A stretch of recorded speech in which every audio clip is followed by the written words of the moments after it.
Ya. Buenas noches. Hoy daremos la exposición a nuestra propuesta para la gestión de residuos. Somos el grupo 4, conformado por quien les habla Natalie Flores y mi compañera Catherine Lorena Alba.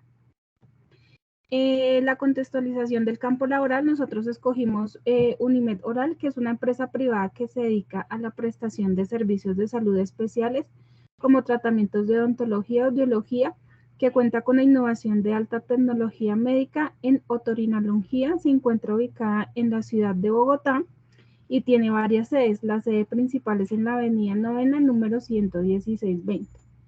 Sus funciones a la que se dedica la prestadora de servicios es audiología, consulta médica, procedimientos de auxiliares, procedimientos de facturación, carteras, cuentas médicas, atención al usuario y servicios generales.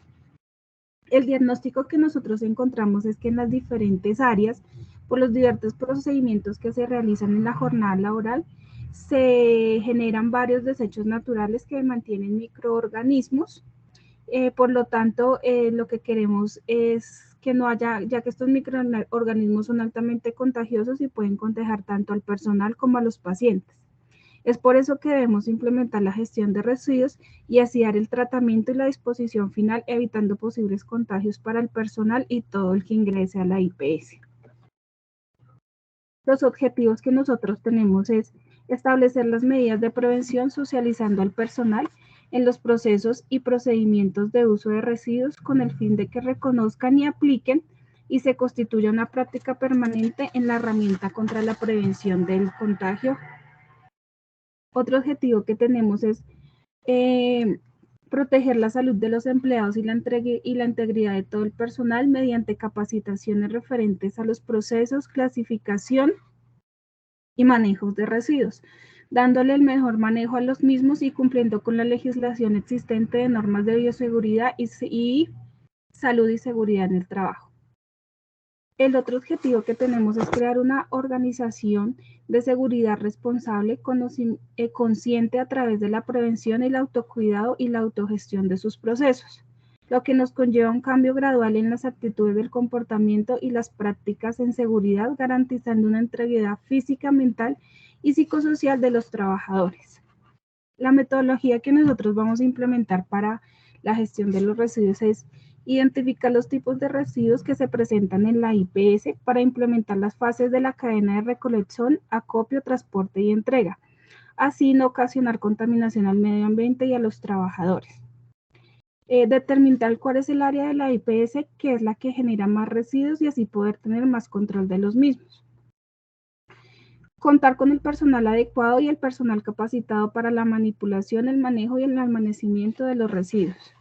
Y contar con la contratación de la empresa adecuada para la recolección de los residuos para darle su disposición final y así evitar acumulación de los mismos en los puntos de almacenamiento.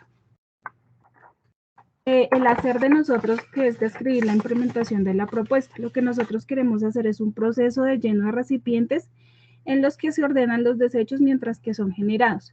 Se deben llevar más cerca de lo posible del sitio de la generación. ¿Cómo vamos a hacer esto? No permitir que los desechos se acumulen, es decir, que cada desecho debe ser acumulado individualmente según la complejidad física, biológica y microbiológica de cada uno. Los puntos deben estar de manera que tengan posibilidad de si se presenta un incendio o liberación de desechos tóxicos, ya que pueden generar alteraciones en la salud o en el medio ambiente. También cada recipiente que se utilice tiene que estar debidamente etiquetado como mínimo con el tipo de peligrosidad del carácter de cada residuo. ¿Cómo vamos a hacer esto?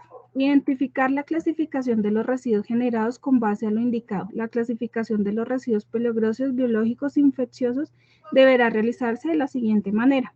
Como vemos ahí, uno es en las bolsas rojas. En las bolsas rojas se van a desechar unidades de sangre, de cepas materiales, utilizando procedimientos de cepas microbianas, no anatómicos, bolsas que contengan sangre líquida, materias de curación desechables que se encuentren saturados o goteando sangre líquida, materiales desechables con secreciones utilizadas para el diagnóstico diferentes como de fiebre y cualquier otra enfermedad infectocontagiosa que sea determinada por la IPS.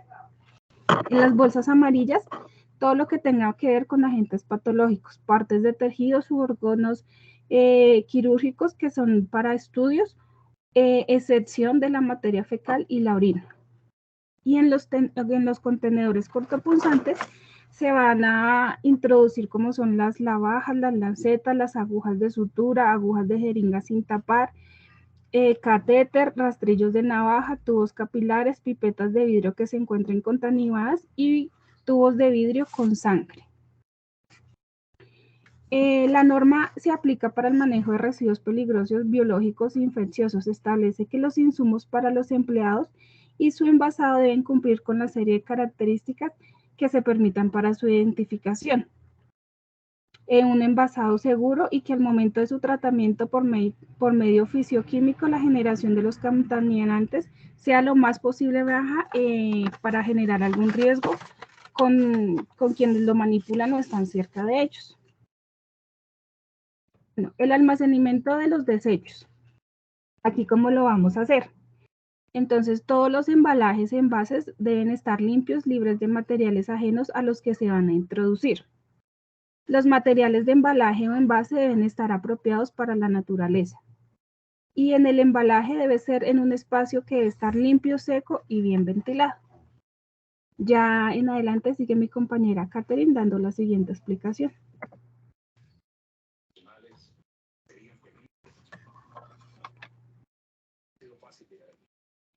Bueno, en el hacer tenemos la descripción de la implementación de la propuesta.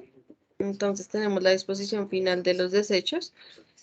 Es un dispositivo adecuado de los desechos peligrosos. Se refiere a descarga, inyección, deposición, lanzamiento o colocación de cualquier desecho peligroso previamente tratados. Dicha disposición de cualquier desecho peligroso la podemos ver en un relleno sanitario de seguridad, encapsulamiento o estabilización o solidificación, incineración de tratamientos térmicos.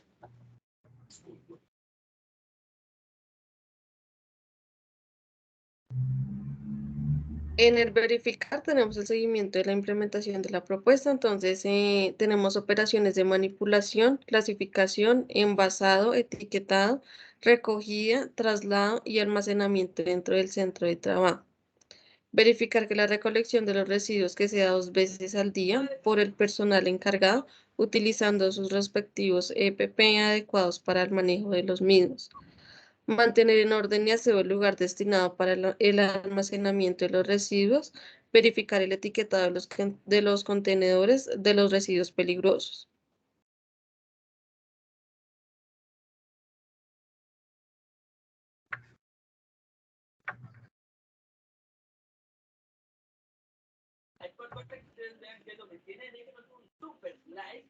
Bueno, chicos, pues ya estamos aquí en el juego. Son unas carreras muy...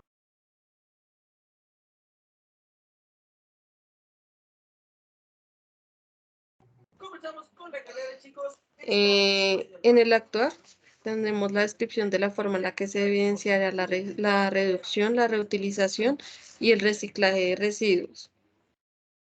Para el manejo de los residuos de los insumos empleados, para su envasado deben cumplir con una serie de características que permitan su identificación, envasado seguro y que al momento de su tratamiento por métodos físico-químicos, la generación de contaminantes sea lo más baja posible.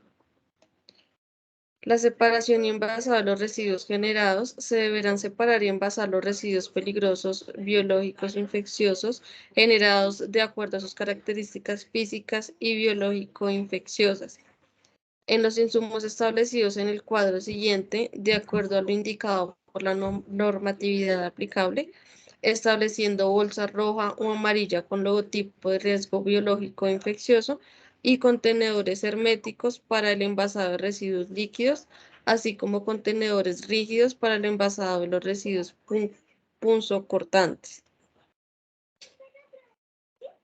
Chicos, pues hemos ganado ya esa carrera, lo hemos logrado, estuvo bien reñida la carrera, ¿verdad, Kenny? Y por último tenemos la fase de recolección y transporte interno. En esta fase consiste en retirar los residuos de las áreas de generación y concentrarlos en los cuadros sépticos para su posterior traslado al área de almacenamiento temporal. La recolección interna se encuentra a cargo de personal capacitado y debe realizar diariamente en un horario fijo y se debe realizar diariamente en un horario fijo. Si es necesario, se deberá llevar a cabo más de una vez al día. El traslado de los residuos hacia el almacén temporal deberá efectuarse siguiendo una ruta de recolección interna, en la cual debe evitarse el paso por áreas muy concurridas. Para la recolección se utilizarán carritos de recolección rojos para el transporte interno de residuos peligrosos, biológico-infecciosos.